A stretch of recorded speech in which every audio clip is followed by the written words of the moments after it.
Okey, Assalamualaikum. Kita jumpa lagi dalam YouTube Sektor Saham. Terutama sekali abang nak ucapkan ribuan terima kasih kepada semua subscribers. Hari ini alhamdulillah kita punya Saka channel, Saka Saham channel subscribers dia dah melebihi 1500, lebih kurang 1504. Okey, terima kasih banyak. Pada yang belum subscribe, silakan subscribe. InsyaAllah kita akan berkongsi ilmu untuk okey, ini nampak gaya macam uniform abang lah ni. Ada dua lai, satu lagi warna merah. Nampak gaya ni, ini dah macam uniform abang bila buat YouTube lah kan. Okey, apa yang abang nak cerita sikit pasal hari ini adalah berkenaan dengan hari ini Bursa ada keluarkan satu news yang mengatakan berkenaan dengan IDSS yang akan disambung suspensionnya sehingga 31 Disember. Kalau tak silap abang, 31 Disember IDSS akan disambung. Maknanya pada trader IDSS kita tak boleh nak buat IDSS ni lah. So ada yang bertanya, saya tengok abang tengok dalam Telegram, ada yang PM pun tanya, bang apa dia IDSS ni? Okey, berkenaan dengan IDSS ni lah IDSS ni dia punya nama penuh dia adalah intraday short selling. Kita panggil dia intraday short selling. Okey. Intraday short selling ni dibenarkan oleh bursa lah, ada regulated by bursa. Cuma tak silap abang buat masa ni counter yang IDSS hanya ada dalam lebih kurang dalam 280 counter. You all boleh check dalam website bursa apa counter-counter untuk IDSS. Okey, IDSS intraday short sell. Apa dia IDSS ni sebenarnya? Okey, IDSS ni adalah berkenaan dengan short selling. Short selling.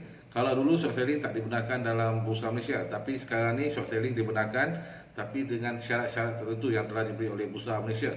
Short selling ni bermaksud sesuatu counter tu, contohnya lah contohnya kita beli kita nak short sell, kita nak buat IDSS dengan counter master.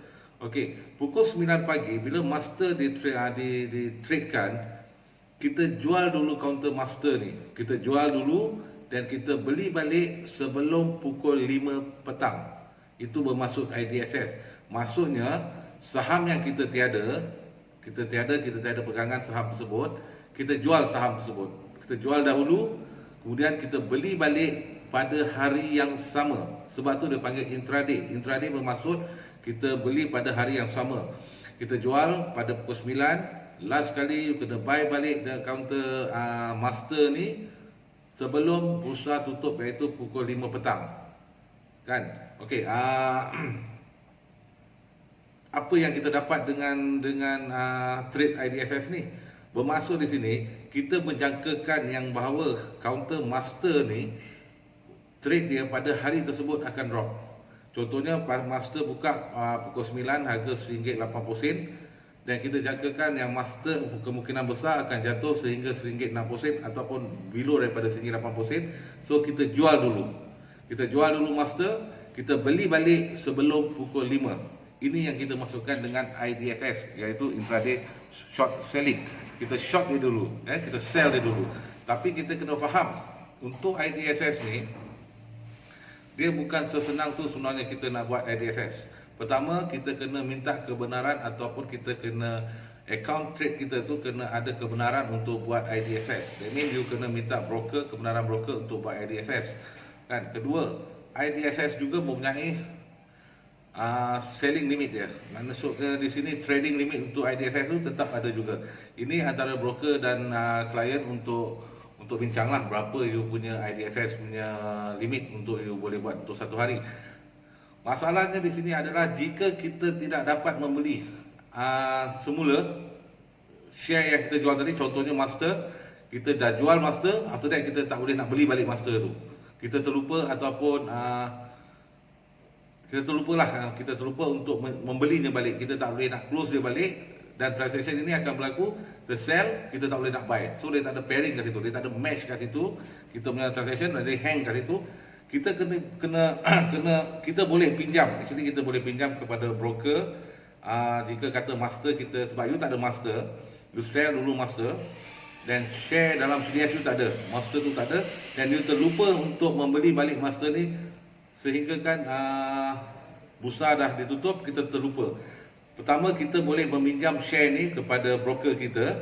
Kedua, you boleh transfer share ni boleh transfer share master ni jika share master ni yang ada you punya relative lah, maksudnya you punya wife ke, you punya bapa ke, you kakak ke, you boleh transfer share ni masuk dalam CDS you untuk hari berikutnya you kena transfer, dan benda tu akan di set off balik oleh bursa. Masalahnya di sini, bila kita nak pinjam broker share tersebut, pertama kena tengok availability untuk broker tu, sama ada share master tu, broker tu cukup tak untuk kita pinjam share broker tadi.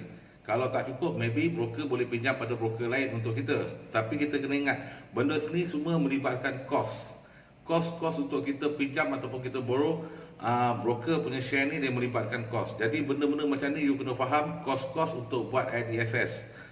Buat IDSS ni so untuk yang newbies, memang kita tak galakkan langsung untuk you all terlibat dalam trade IDSS. Kat sini ada satu lagi yang menjadi persoalan, sama ada IDSS ni syariah ataupun tak. Okey, kalau mengikut akad jual beli, abang pun bukannya orang yang mahir bab ni, cuma ada yang mengatakan IDSS tak syariah sebab barang tersebut, produk tersebut, kita tak mempunyai produk tersebut, tetapi kita jual dahulu. Dan kita menganggap yang ia akan drop, dia akan jadi murah dan kita beli balik. Ada yang mengatakan tak syariah, tapi bursa punya security syariah council, abang tak berapa cek, tak silap abang lah, dia kata benda ni boleh jadi syariah dengan regulator yang kita kena follow dia lah. Cuma kita kena faham walaupun kita pinjam broker punya, ini pendapat abang, walaupun kita pinjam, kita tak ada share dan kita pinjam broker punya share, you kena ingat broker akan mengenakan interest. So interest tu sendiri dah menjadi tak syariah bagi kita.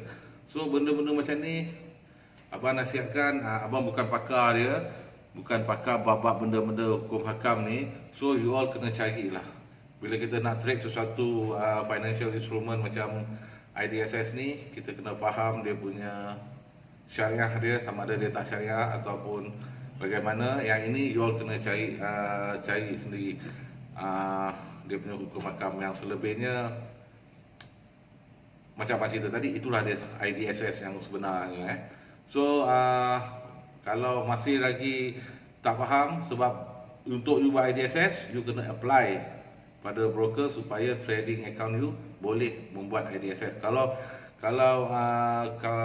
company yang abang bekerja, kita ada satu kotak dalam tu, bila kita nak buat IDSS, counter katalah kita nak buat IDSS master IDSS, kita nak buat untuk dia pukul 9 pagi, kita akan tick kotak tersebut, tick kotak IDSS tu, dan kita jual, dan itu dikira IDSS. Kalau kita tak tick dan kita jual, dia tak kira sebagai IDSS, dia kira kita sebagai error dekat situ, sebab kita tak ada share tu. So insyaAllah sedikit maklumat yang boleh abang bagi berkenaan dengan IDSS ni lah. Kalau masih tak faham lagi, you boleh buka Google ataupun you tanya you punya reminder atau dealer berkenaan IDSS. Pertama sekali, pastikan hukum dia dulu sebelum kita nak trade sesuatu benda. InsyaAllah benda yang rezeki yang kita nak cari adalah rezeki yang berkat. Okey, kita jumpa lagi. Assalamualaikum.